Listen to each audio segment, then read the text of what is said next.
Hello दोस्तों, welcome to my YouTube channel Kartik exam home.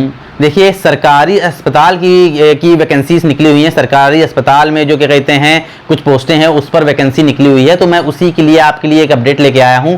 देखिए, बहुत अच्छी भर्ती है, ऑल इंडिया भर्ती है, महिला पुरुष दोनों लोग क्या कहते हैं इस भर्ती में अप्लाई कर सकते हैं। और सबसे बड़ी बात यह है कि इस भर्ती में कोई एग्जाम नहीं है, ये डायरेक्ट भर्ती है। किस प्रकार से सिलेक्शन प्रोसेस रहेगा, क्या किस चीज़ की भर्ती है, कौन सा डिपार्टमेंट है, किस राज्य में भर्ती है, सारी की सारी जानकारी मैं आपको दूंगा। क्या सिलेक्शन प्रोसेस रहेगा, कितनी फीस लगेगी फॉर्म भरने की, और कहां से हमको फॉर्म भरना है, इस सारी की सारी जानकारी मैं आपको इस वीडियो में दूंगा। तो बने रहिएगा, समझ जाइएगा। मैं वीडियो ज़्यादा लंबा नहीं करूंगा और सारी की सारी चीज़ें आपको समझ में आ जाएंगी, तो समझिएगा इस चीज़ को। देखिए, जो भर्ती आपकी निकली हुई है, सरकारी अस्पताल में भर्ती निकली हुई है। टोटल जो पद निकले हुए हैं 1408 पद निकले हुए हैं। देखिए, मैं थोड़ा सा लेट हो गया ये वीडियो बनाने में। देखिए, क्योंकि मैं इसलिए आप लोग थोड़ा सा एक्टिव रहिएगा, क्योंकि जो लास्ट फॉर्म भरने की जो डेट है वो 3 जून है। मतलब अभी एक तरीके से आपकी क्या कहते हैं लगभग आपके पास 6-7 दिन अभी आपके पास हैं, तो तब तक आप फॉर्म भर लीजिएगा, नहीं तो फिर आप लेट हो जाएंगे, फिर आपको प्रॉब्लम होगी। तो ज़्यादा आपके पास समय नहीं है, अभी 3-4 मतलब 6-7 दिन है आपके पास, तो फॉर्म भर लीजिएगा।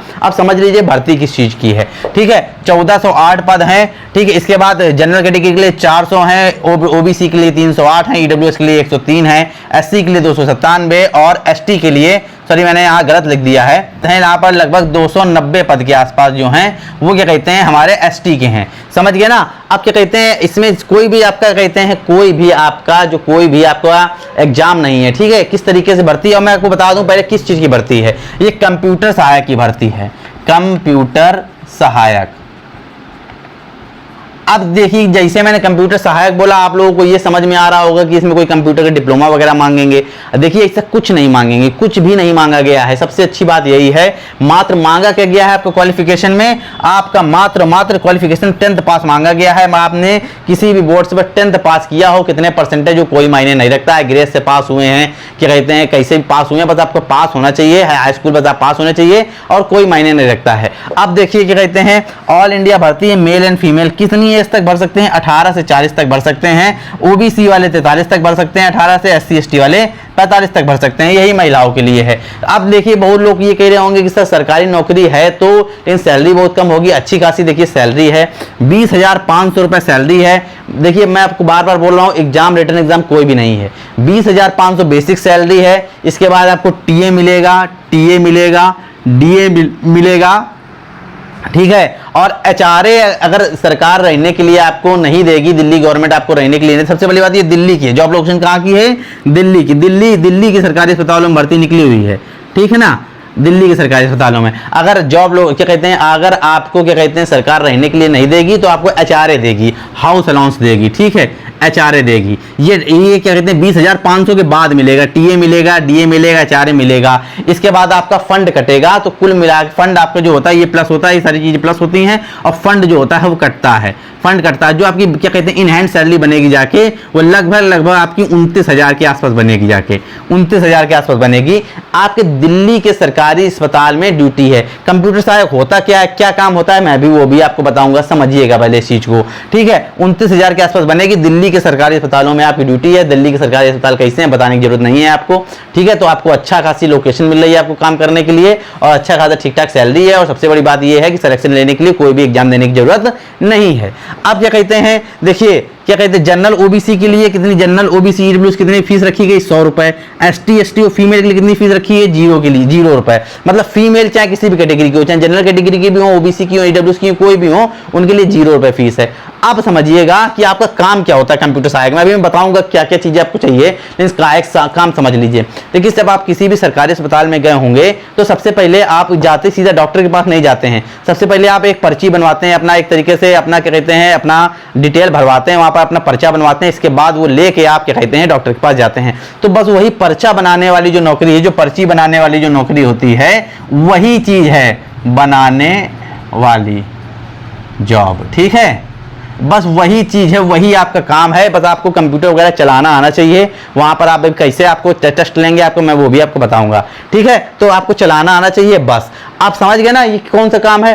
अब समझ लीजिए सिलेक्शन प्रोसेस किस प्रकार से है। सबसे पहली बात, सबसे बड़ी बात 10th पास मांगा गया है। आप फॉर्म भर देंगे, अपनी कैटेगरी से फॉर्म भरेंगे, जितने भी आपके 10th में परसेंटेज होंगे उसके आधार पर आपकी मेरिट बनेगी। उसके आधार पर क्या होगा, आपकी मेरिट बनाई जाएगी। तो मेरिट में अब कितने परसेंटेज चाहिए लगभग वो तो आप कमेंट में बताएंगे मेरे कितने परसेंटेज हैं स्कूल में, ठीक है। अब मेरिट किस प्रकार से बनेगी, देखिए इस मेरिट में जितनी भी भर्तियां हैं, जिस 1408 भर्ती हैं, 1408 भर्ती हैं, 1400 जैसे 8 भर्ती हैं, 1408 भर्ती हैं, इसके 3 गुना कैंडिडेट, 14 42, 100, 42 और 24 ये आता है। इसके 3 गुना कैंडिडेट आपको यहाँ पर बुलाया जाएगा। किसके लिए बुलाया जाएगा, साक्षात्कार के लिए, कि आप अपना डीवी करवाइए, आके कंप्यूटर बताइए चला पाते हैं नहीं चला पाते हैं, क्योंकि कंप्यूटर सर्टिफिकेट तो मांगा नहीं गया है, क्योंकि कंप्यूटर सर्टिफिकेट उन्होंने नहीं मांगा है। तो वो आपसे चलवा के देखेंगे कि आपको थोड़ा बहुत कंप्यूटर चलाना आता है कि नहीं आता है, ठीक है, थोड़ा बहुत यूज कर लेते हैं कि नहीं कर लेते हैं, कि थोड़ा बहुत टाइप कर लेते हैं कि नहीं कर लेते हैं, यही सब चीजें चेक कर लेंगे। कंप्यूटर सर्टिफिकेट नहीं मांगेंगे, ठीक है। तो जब आपकी मेरिट लिस्ट जारी हो जाएगी, जितने कैंडिडेट का नाम आएगा लगभग 3 गुना कैंडिडेट ये पास करेंगे।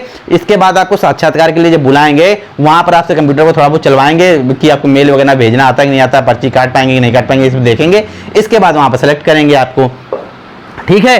अब क्या कहते हैं, अप्लाई डेट मैंने आपको बताई दी है। अब देखिए समझ गए होंगे अब आपको क्या क्या लेके जाना है, क्या क्या आपको तैयार रखना है। देखिए जब आप फॉर्म भर लेंगे, इसके बाद लगभग 3 महीने के अंदर आपका मेरिट में नाम आ जाएगा, अगर आपका आना होगा तो, ठीक है। लगभग अगस्त तक चीजें नाम आ जाएगा आपका, ठीक है, अगर मान लीजिए आपके परसेंटेज अच्छे हैं। अब क्या कहते हैं, दस्तावेज क्या क्या लगेंगे आपकी, देखिए हाई स्कूल की मार्कशीट तो आपको लेके जानी है, यहाँ मैं लिख दे रहा हूँ हाई स्कूल की मार्कशीट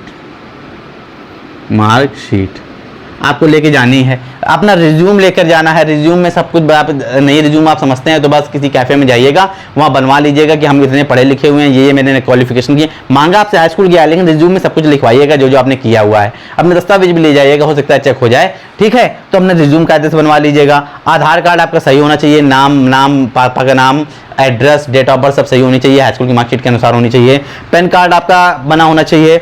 जाति प्रमाण पत्र, अगर आप ओबीसी SC ST कैंडिडेट हैं अगर, तो आपका जाति प्रमाण पत्र होना चाहिए। अगर EWS कैंडिडेट हैं तो आपका जो EWS वाला सर्टिफिकेट है वो होना चाहिए, ठीक है। जाति प्रमाण पत्र नहीं बोलते हैं EWS को, मैं आपको पहले क्लियर कर दूं, वो जाति प्रमाण पत्र नहीं होता है, वो ये होता है कि आप आर्थिक रूप से कमजोर हैं, सवर्णों में हैं, आप आर्थिक रूप से कमजोर हैं, ठीक। तो अगर EWS सर्टिफिकेट है आपका, तो अगर आप जनरल कैटेगरी से बिलोंग करते हैं, EWS सर्टिफिकेट है आपके पास, वो लेके जाइएगा। अगर आप OBC ST से बिलोंग करते हैं तो आप जाति प्रमाण पत्र लेके जाइएगा। जाति प्रमाण पत्र जो है वो सेंट्रल गवर्नमेंट वाला होना चाहिए। जाति प्रमाण पत्र 2 प्रकार के बनते हैं, एक स्टेट गवर्नमेंट बनाती है, एक सेंट्रल गवर्नमेंट बनाती है। एक ही राज्य से बन जाएगा, एक ही कैफे से बन जाएगा। जो अगर राज्य सरकार वाला बनाएगा वही केंद्र सरकार वाला बना देगा। 2 साल से ज्यादा पुराना नहीं होना चाहिए। अगर आपका पुराना है तो उसको अपडेट करा लीजिए, ठीक है। मूल निवास प्रमाण पत्र लगेगा जहां आप रहने वाले हैं। कंप्यूटर सर्टिफिकेट आपका नहीं लगेगा, ठीक है। कंप्यूटर सर्टिफिकेट आपका नहीं लगेगा, इस चीज पर आप विशेष ध्यान देंगे। कंप्यूटर सर्टिफिकेट आपका नहीं मांगा गया है। इसके बाद मेडिकल प्रमाण पत्र, जब आप डीवी के लिए जाएंगे, डॉक्यूमेंट वेरिफिकेशन आपका चेक होगा, ये प्रमाण पत्र आप चेक होंगे, तो उसी समय आप अपना मेडिकल कराएंगे। मेडिकल में आपको डायबिटीज तो नहीं है, आपका बीपी तो हाई नहीं रहता है, आपका हाथ पैर सही से काम करते हैं, सुनाई देता है, सही से दिखाई देता है सही से, ठीक है। यही सब जो नॉर्मल जो एक्टिविटीज होती है, नॉर्मल जो चेकअप होता है, बस वो आप करा के लेके जाइएगा। सर्टिफिकेट सरकारी अस्पताल से मिल जाता है, कोई प्रॉब्लम नहीं होती है उसमें, ठीक है ना, कोई प्रॉब्लम नहीं होगी, मिल जाएगा आपको सर्टिफिकेट। और दूसरी बात ये है कि ये चीज आपको मेडिकल सर्टिफिकेट होता है। तो इस तरह आपको दस्तावेज लेके जाने हैं, समझ गए होंगे आपको, ठीक है, आपको समझ में आ गया होगा। आपकी देखिए अच्छी जॉब है। और दूसरी बात ये है कि अक्टूबर नवंबर तक ये जॉब बिल्कुल फाइनल हो जाएगी। अगर आपका सिलेक्शन होता होगा तो हो जाएगा, नहीं होता होगा तो आप बाहर हो जाएंगे। और सबसे बड़ी बात है, फॉर्म भरने में कुछ नहीं जाता है, 100 रुपये फीस भर दी, 100 रुपये फीस है, 100 भर दीजिएगा। अगर आप SC ST फीमेल में आते हैं तो 1 रुपये फीस नहीं लग रही है, ठीक है। पेपर भी नहीं होना है, आपको तैयारी भी नहीं करनी है, तो फॉर्म जरूर भरिएगा। अभी 6-7 दिन है। देखिए फॉर्म कैसे भरना है, डिस्क्रिप्शन में मैंने लिंक दे दिया है, वो सीधा, या तो आप क्या कहते हैं इसकी वेबसाइट पर जाके, दिल्ली सबऑर्डिनेट बोर्ड की वेबसाइट पर जाके आप क्या कहते हैं डायरेक्ट फॉर्म भर सकते हैं, या मैंने डिस्क्रिप्शन में लिंक दे दिया है, वहीं से आप सीधा फॉर्म ओके कर सकते हैं, सीधा वहां से फॉर्म भर सकते हैं, अपने प्रिंट आउट भी वहां से निकाल सकते हैं। समझ गए होंगे आप। तो सारी जानकारी मैंने आपको इस वीडियो से संबंधित दे दी है। अगर फिर भी कोई कंफ्यूजन हो तो कमेंट में बता दीजिएगा, मैं लगभग सारे कमेंट का आंसर देता हूं अगर लीगल होते हैं तो, ठीक है। अगर मुझे क्या कहते हैं ये लगेगा कि आपका कमेंट इतना इंपॉर्टेंट है कि बहुत से कैंडिडेट पर परेशान हो सकते हैं, तो मैं उस कमेंट के लिए अलग से वीडियो बना दूंगा।